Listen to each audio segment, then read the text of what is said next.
ओ connect 4K, बोल सकते हैं 4K ओ कनेक्ट। 4K क्या है, 4K कैसे काम करता है, ये कोई टेक्नोलॉजी है या फिर ये कोई मतलब और कुछ है? ओ कनेक्ट के साथ इसका क्या संपर्क है, वीडियो के साथ इसका क्या संपर्क है, किस किस क्षेत्र पर इसका यूज किया जाता है, सब कुछ आज आपके सामने हमारे Indian tech man mister Anoop Gawande sir discuss करेंगे और आप सभी को ये क्लैरिफिकेशन हो जाएगा कि 4K असल में क्या है और ओ कनेक्ट के साथ हमारा इस 4K का क्या संपर्क है और आने वाले दिन में 4K आपको कैसे ऑन पैसिव में बेनिफिट देने वाले हैं।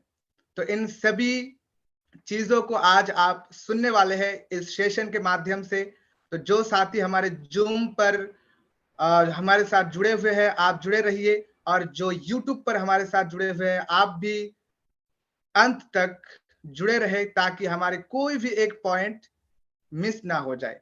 तो चलिए आगे बढ़ते हैं और आज के सेशन के आज के हमारे speaker, guest speaker mister Anoop Gawande sir को मैं इनवाइट करूंगा कि सर आपको वेलकम है, आपको अभिनंदन है हमारे इस प्लेटफॉर्म पर, आप आइए और आज की आपकी जो स्पीकिंग टॉपिक 4K ओ कनेक्ट, इसको आप डिस्क्राइब कीजिए। Welcome to our Indian tech man mister Anoop Gawande sir.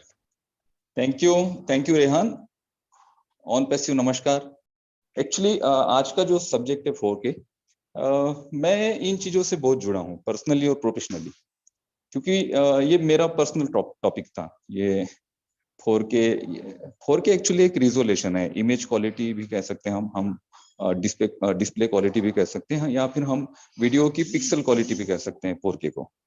मैं थोड़ा सा इसे 4K को हम एक्सप्लेन करेंगे। उसके पहले मेरा क्या रिलेशन रहा इन सारी चीजों में, रेजोल्यूशन से, इमेज क्वालिटी से, DPI एंड मेगापिक्सल, पिक्सल, इससे मैं बहुत जुड़ा हूँ। तो थोड़ी सी हम हिस्ट्री भी जानते हैं, हिस्ट्री हमें जाननी जरूरी है कि जब फोटोग्राफी जब मैंने शुरू की थी, उस वक्त जो कैमरास थे वो 120 के कैमरास थे। 120 के बाद फिर SLR कैमरे आ गए मार्केट में। SLR कैमरे में आपको पता होगा, आप सभी लोगों ने उसे यूज किया है, बहुत सारे लोगों ने।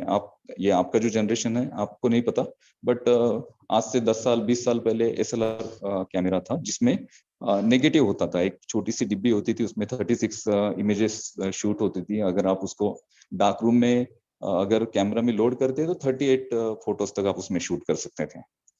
और उस वक्त कलर लैब्स जो थी ना, जहाँ पे वो प्रिंट आउट होता था, कलर लैब्स में इमेज साइज प्रिंट होती थी 4x6, 5x7, 6x8, 8x10, 10x12, 12x15, 12x18, 18x32, 12x42, ये बड़ी बड़ी साइजेस प्रिंट होती थी। और ये साइजेस जो प्रिंट होती थी ना, ये पिक्सल पे प्रिंट होती थी उस वक्त, क्योंकि उस वक्त मेगापिक्सल पे ही सारी चीजें चलती थी। और वीडियोस भी उस वक्त जो थे ना वो पिक्सल पे थे। CRT मॉनिटर थे, CRT टीवी थे, CRT की भी बात करेंगे हम।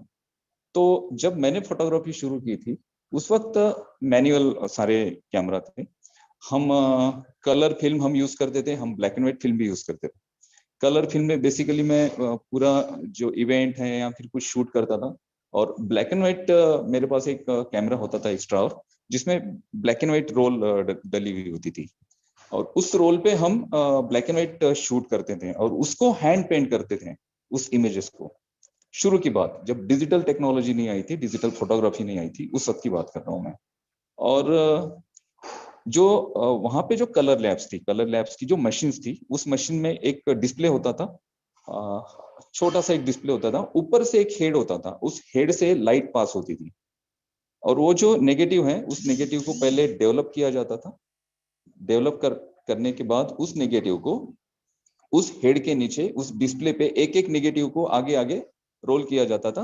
और वहां से उस हेड में से जो लाइट आता था वो लाइट प्रिंट आउट निकलता था बाहर। तो यहाँ पे केमिकल्स और ये सारी चीजें होती थी, जो केमिकल्स होते थे, हाइपर और डेवलपर जो केमिकल्स होते हैं फोटोग्राफी में, वो केमिकल्स होते थे एक मशीन में। और वहां से जो प्रिंट आउट पे लाइट गिरता था, मीन्स नेगेटिव पे लाइट गिरता था और यहाँ पे एनलार्ज होता था प्रिंट, और यहाँ से फिर प्रिंट निकलने लगते थे। मैनुअल था सारा। बाद में फिर डिजिटल फोटोग्राफी डिजिटल हुई, कलर लैब्स डिजिटल हुई, बट डिजिटल कैमराज लोगों ने उस वक्त नहीं लिए थे। 2000 की बात कर रहा हूँ मैं।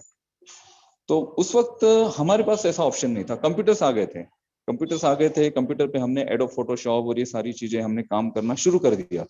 ये 2001 2002 या 3 की बात कर रहा हूँ मैं, ये 3 सालों की बात कर रहा हूँ। कंप्यूटर्स आ गए थे, हमने एडोब फोटोशॉप के ट्रेनिंग्स भी कर लिए थे, कोर्सेज कर लिए थे, एडोब फोटोशॉप हमें पता था। बट डिजिटल कैमरा जो था ना, वो उस वक्त नहीं आया था मार्केट में, बट इंडिया में वो 2005 के बाद फिर लोगों ने उसे लेना शुरू किया, तब तक नहीं आया था। पर डिजिटल कलर लैब्स आ गए थे, और इमेज के क्वालिटी को इम्प्रूव करने के लिए फिर हमने क्या करना शुरू किया कि हमारे जो नेगेटिव्स थे उसको हम कलर लैब से स्कैन कर लेते थे, क्योंकि उनके पास स्कैनर होता था। डिजिटल जो मशीन्स आ गई थी प्रिंटिंग की, उनके पास स्कैनर्स होता था। स्कैनर से हम वो सारे इमेजेस जो है ना, वो नेगेटिव को पॉजिटिव में स्कैन होता था। वो जो नेगेटिव स्कैन होने के बाद उसका पॉजिटिव, उसका हमें एक जो सॉफ्ट कॉपी है वो मिलती थी। हार्ड कॉपी किसे कहेंगे आप? जो प्रिंट आपके हाथ में आता है, आप किसी फोटो को प्रिंट करते हो तो उसे कहा जाता है हार्ड कॉपी। और आपके पास फोटो की इमेज अगर मोबाइल में है, आपके लैपटॉप में, कंप्यूटर में है, तो उसे कहा जाता है सॉफ्ट कॉपी। तो वो जो हमारे नेगेटिव थे उसके हम सारे सॉफ्ट कॉपी में सारी इमेजेस को, सारे रोल्स को कन्वर्ट करते थे और एक सीडी में उसे डाउनलोड करते थे। सीडी में डाउनलोड करते थे, फिर उस सीडी को हम हमारे कंप्यूटर में हम सीडी को एंटर करते थे और वहां से वो सारी इमेजेस कॉपी करते थे। उसके बाद फिर उसके रेजोल्यूशन के साथ हम चेंजेस करते थे, उस पर फिर रीटचिंग होती थी, उसमें कलर्स को इम्प्रूव किया जाता था और बेसिकली क्वालिटी को इम्प्रूव किया जाता था। तो क्वालिटी को इम्प्रूव करने के लिए बहुत ज्यादा उस वक्त वर्क करना पड़ता था। ठीक है, अब वीडियो की हम बात करेंगे तो वीडियो फॉर्मेट जो होते हैं ना, तो दो फॉर्मेट चलते हैं। हमारा जो स्पेशली एशिया का जो एरिया है, एशिया का एरिया है, यहाँ पे हमारा जो फॉर्मेट है वो है पाल, PAL, पाल। और एशिया के अलग बाकी जो कॉन्टिनेंट है वहां पे NTSC चलता है, NTSC। अगर आप कोई वीडियो फॉर्मेट देखते हो आपकी टीवी पे या फिर आपके किसी भी डिवाइस पे वीडियो देखते हो, तो उसका जो फॉर्मेट है अभी इंडिया में वो है पाल, PAL, पाल। इसको ध्यान में रखिएगा, हम पाल पे देखते हैं सारी चीजें। तो उस वक्त जो वीडियो जो कैमरा था, जैसे फोटोग्राफी का जो कैमरा था उसमें जैसी रील डलती थी, सेम ऐसे ही रील वीडियो कैमरा में डलती थी। और वो ब्लैक एंड व्हाइट कैमरे थे। कलर जो है ना, कलर कैमरा आना 1990 की 1995 के आसपास फिर कलर पिक्चर्स आने शुरू हुए। तो कलर पिक्चर्स मैं कौन सी बात कर रहा हूँ, मैं बॉलीवुड की बात नहीं कर रहा हूँ। बॉलीवुड में तो कलर फोटोग्राफी बहुत पहले आ गई थी, कलर वीडियोग्राफी बहुत पहले आ गई थी। लोकल लोगों के जो मैंने लोकली जो यूज करते हैं हम, जैसे किसी के वीडियो को हम शूट करते थे वेडिंग्स में, या फिर हम पर्टिकुलर किसी वीडियो को अगर शूट करना चाहते तो हमारे हाथ में 95 के आसपास फिर अच्छे कैमरा आने शुरू हुए। और उसमें कैसेट होती थी, बड़ी एक कैसेट होती थी, और उस कैसेट में एक रील चलती थी। और वहां पे वो जो कैमरा था, कैमरा में एक हेड होता था, जैसे VCR में एक हेड होता है वैसे कैमरा में भी एक हेड होता था।